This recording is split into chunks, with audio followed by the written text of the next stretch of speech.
In the Jordan Valley, buried beneath layers of scorched earth, archaeologists found something that should not exist: a city, flattened in an instant. Walls that once stood for stories high, sheared clean off at the base, as if some invisible hand had simply erased them.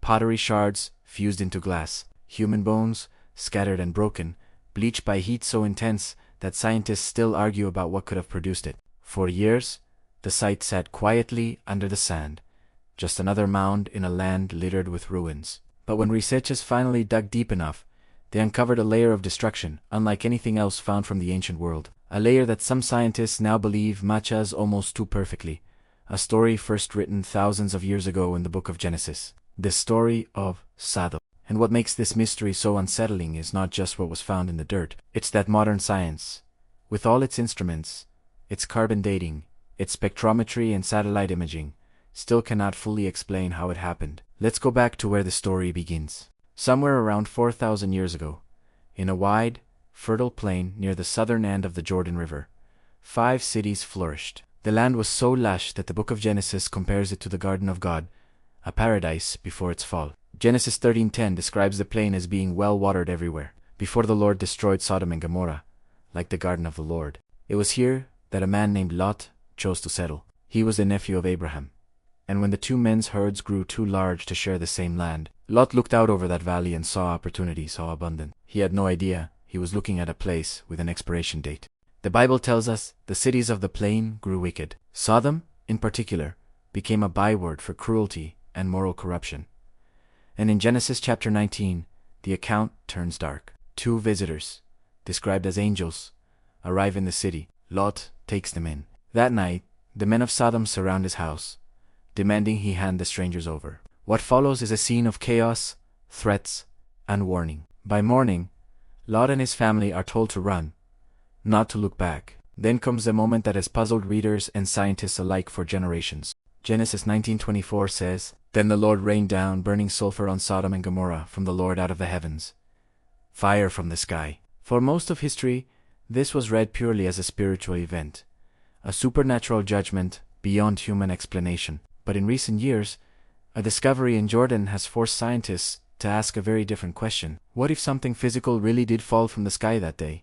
The site is called Tol El. It sits in the southern Jordan Valley, in a location many biblical geographers had long suspected could be one of the lost cities of the plain. For over a decade, a team of archaeologists, led by Dr. Stephen Collins, excavated the site, uncovering the remains of a massive Bronze Age city, one of the largest in the entire region at the time. But it was what they found in a single, thin layer of earth that changed everything. Roughly 3.5 feet below the surface, researchers hit a black, carbon-rich stripe running through the entire site. Beneath it, evidence of a thriving civilization. Above it, almost nothing. For hundreds of years after this layer was formed, the site appears to have been abandoned completely. No rebuilding, no new settlements, just silence. Something had made this land unlivable. When scientists began analyzing the materials from that destruction layer, the details grew stranger by the day. They found pottery shards with outer surfaces melted into glass, while the inside of the same shard remained unaffected. That kind of damage requires temperatures exceeding 2,700 degrees Fahrenheit, hot enough to melt certain metals, achieved and gone within moments. A slow-burning fire could never do this. Structure fires from war or accident simply don't reach these temperatures. They found tiny mineral grains called shocked quartz, a material that, until recently, scientists believed could only form under the extreme pressure of a nuclear detonation or the impact of a meteorite. They found spherules of melted iron and silica, microscopic droplets that form when material is instantly vaporized and then cools in midair, raining back down to the earth. And in the human remains recovered from the site, researchers noted something chilling. Skeletons found at the edges of the destruction layer showed signs consistent with an explosive, high-heat event, bones fractured in patterns that did not match ordinary building collapse. In 2021, a team of scientists published their findings in the journal Scientific Reports, part of the Nature Publishing Group.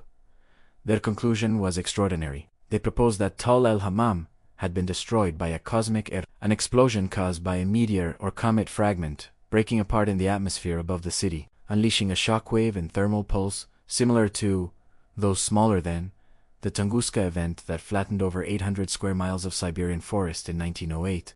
If their theory holds, the destruction at Tall el-Hammam would have happened in seconds, a blinding flash, a wave of heat hot enough to melt pottery and boil skin instantly. Then a shockwave capable of shearing the tops off mud brick walls and hurling debris for miles. And there was one more detail. A detail that connects this event to the biblical account in a way that is difficult to ignore. The researchers found unusually high concentrations of salt scattered across the destruction layer, in some places making up as much as 30% of the soil composition. This same salt contamination appears to explain something else recorded both in the biblical text and in the archaeological record of the region. For centuries afterward, the fertile plain that had once been compared to Eden became unable to sustain crops. The land had been poisoned, which brings us to a strange, often overlooked detail from Genesis itself. As Lot and his family fled the destruction, his wife looked back. Genesis 19:26 tells us she became a pillar of salt for thousands of years. That verse has puzzled and even amused readers. It sounds like something from myth, but if an airburst event did occur here, one capable of vaporizing groundwater, superheating mineral deposits, and scattering fine salt particulate across the landscape in an instant, the image of a person caught in that blast, encrusted and preserved by salt in a fraction of a second, becomes far less like a fairy tale and far more like a description of a real, physical catastrophe, remembered and retold by people who witnessed something they had no scientific language to explain. But here's where the mystery deepens, rather than resolves. Not every scientist agrees with this interpretation. Some archaeologists dispute whether Tali el-Hammam is Sodom at all. Its location, north of the Dead Sea rather than south, conflicts with older theories that placed Sodom beneath the sea's southern basin. Other researchers have challenged the cosmic airburst conclusion itself, arguing that some of the mineral evidence used to support the theory could have formed through ordinary volcanic or industrial processes, and that the sample sizes analyzed was too small to draw such a dramatic conclusion. A formal rebuttal was published questioning the methodology, and the debate continues in academic journals to this day. What nobody disputes, however, is this. Something happened at Tal el-Hammam, roughly 3,600 years ago, that destroyed a major Bronze Age city in a single, catastrophic event, followed by centuries of total abandonment. The signature of extreme, instantaneous heat is real.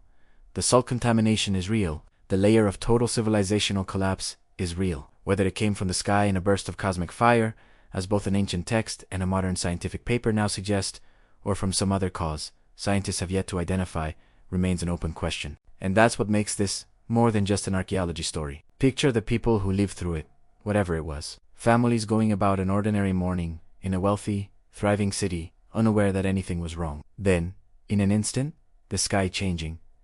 A flash brighter than the sun, heat that outran the human ability to comprehend it. And then nothing but ash, and silence, and a black scar in the earth that would remain empty for centuries. For the people who survived and carried the story forward, there was only one way to describe an event that defied natural explanation. They called it judgment from heaven. They called it fire from the Lord. Today, scientists armed with electron microscopes and geochemical analysis are looking at the same physical evidence and arriving, cautiously, at a strikingly similar conclusion. Something fell from the sky, and it changed everything for the people below. Maybe that's the real reason this mystery refuses to fade. It sits in the space where ancient memory and modern measurement meet, where a story once dismissed as legend now has soil samples, melted glass, and peer-reviewed data attached to it. Science has not proven the Bible's account word for word. It has not settled every question, but it has done something almost as remarkable. It has shown that the ground beneath one of the Bible's most dramatic stories holds real, physical scars that still don't have a fully agreed-upon explanation. There is something humbling in that. For all our progress, all our instruments and theories, there are still moments in history, and in Scripture, that resist a tidy explanation. Moments that ask us to sit with mystery instead of solving it. Maybe that's the point. Not every question needs a final answer to be worth asking. Sometimes the search itself, the honest, careful search for truth buried in ancient ground, is its own kind of faith. If you enjoyed exploring the Bible in this way, don't forget to subscribe for more biblical mysteries brought to life.